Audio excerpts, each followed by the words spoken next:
Joining me now from the nation's capital is Karen Andrews, the Shadow Home Affairs Minister. Thanks for joining us again, Karen. Actually, just on that Indigenous voice, do you think the coalition will oppose this? Peter Dutton's been very open-minded on this, but you've got Jacinta Nampijinpa-Price, who obviously carries a lot of weight in the coalition. She's outright opposing this now. Yes, look, it's very interesting, and what we're going to see, I think, over the coming weeks and months, and perhaps longer than that, is a whole range of issues that are broadly debated, as they should be. Now, Jacinta has a very strong voice in our coalition, and yes, she will be heard, and many people will listen to her views.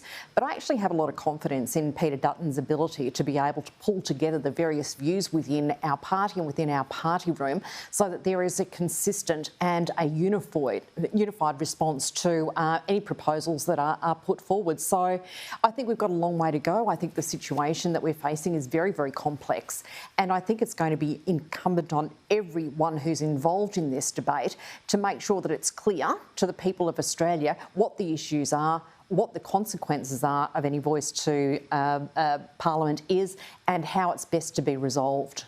Now, we're going to see petrol prices going up again soon when that excise holiday that your party in government put in place ends. It's just a waste of money, wasn't it, having that temporary relief on petrol prices?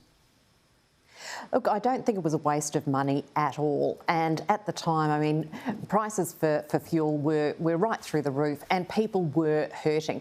So I think that the fuel excise changes that we made were very, very valuable. Now, we are still in a situation where we have rising inflation, we have a whole range of issues, potentially another rate increase tomorrow, with more to follow.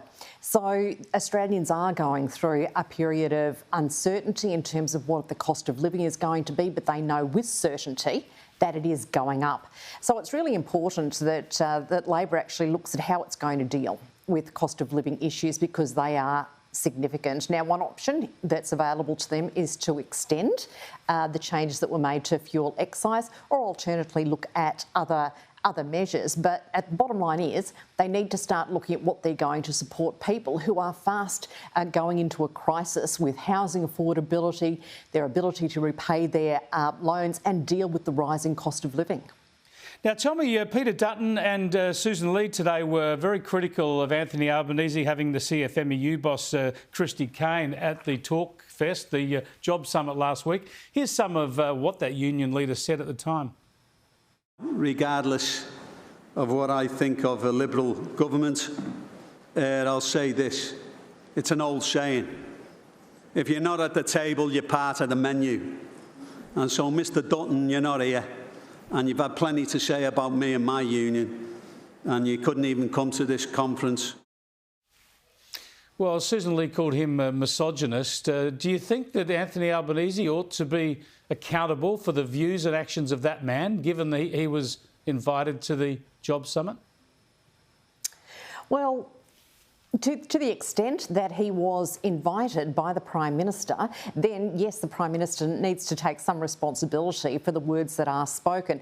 And I think probably that the CFMEU did cross a line in terms of what was appropriate. I mean, they were supposed to be talking about jobs, skills, and they actually went off on a tangent very, very quickly and started making some pretty outrageous comments. Now, I think their conduct was appalling, but the CFMEU's conduct for many, many years has been appalling, and the Labor Party has been unable to rein them in. Now they're effectively off the leash. We'll see what happens to our economy, and the biggest risk is what's going to happen with our construction sector with the CFMEU back in charge. Yeah, well, you know, strange days indeed. I'm old enough to remember CFMEU members and others smashing down the doors of Parliament House and fighting with security guards in those Capitol Hill riots of 1996. Now they get invited in for the Talk Fest. Thanks for joining us, Karen. Appreciate your time. Pleasure. Karen Andrews there, who's the Shadow Home Affairs Minister.